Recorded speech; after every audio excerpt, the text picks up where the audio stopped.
Ang nagsabing nawawala pa rin si Grace. Ang nasabi niya lang po sa akin, Papa, sabi niya, yung kapatid ko nakabangon pa sa ilalim ng lupa.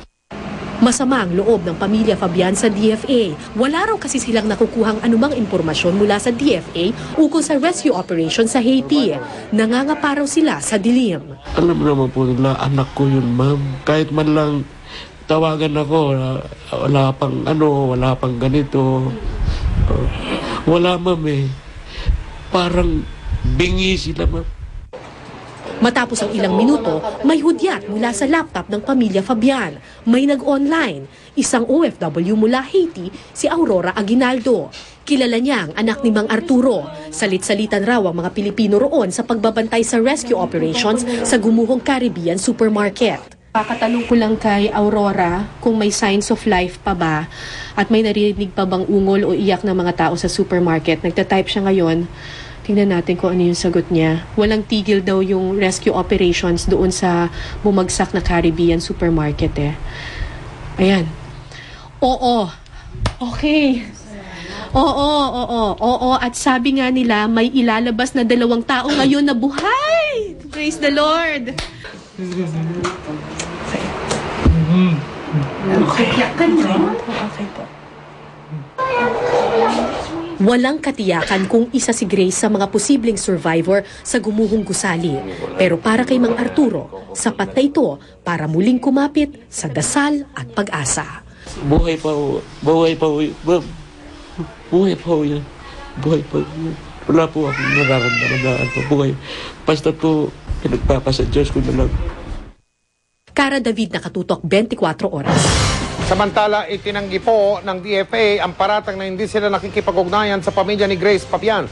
Katunayan, 2 beses daw sa isang araw nila tinatawagan ang ama ni Grace.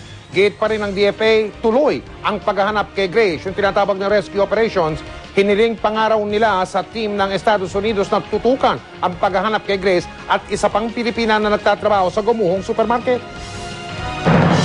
Naghahanda na ang medical team ng Department of Health sa pagbiyahe sa bansang Haiti para tumulong sa mga biktima ng lindol. Nakatutok si Mark Salazar. Nung malugmok ang Pilipinas sa trahedya ng 1 taon dahil sa hagupit ng mga bagyo, binaharin tayo ng tulong hanggang makaahon. Sa dinaranas ngayon ng Haiti, ipinapakita naman ng maraming sektor sa atin kung paano tumanaw ng utang na loob ang mga Pilipino. Dinat na naming abala ang medical team ng DOH sa kanilang paghahanda sa paglipad bukas papuntang Haiti.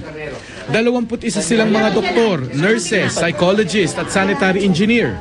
Mga kinatawan ng ating gobyerno sa bayanihan ng iba't ibang bansa sa Haiti. Nandyan na rin lahat yung ating mga gamit like sa pag-oopera. Nandyan na yung mga medical, surgical supplies natin.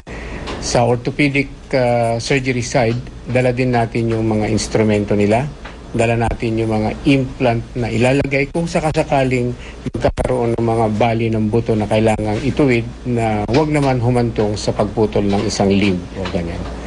So antibiotiko, lahat ng gamot bago mag-opera ay dala-dala din natin. Ang Philippine National Red Cross naman nakapangalap ng $50,000 na siyang ipadadalang tulong sa Haiti.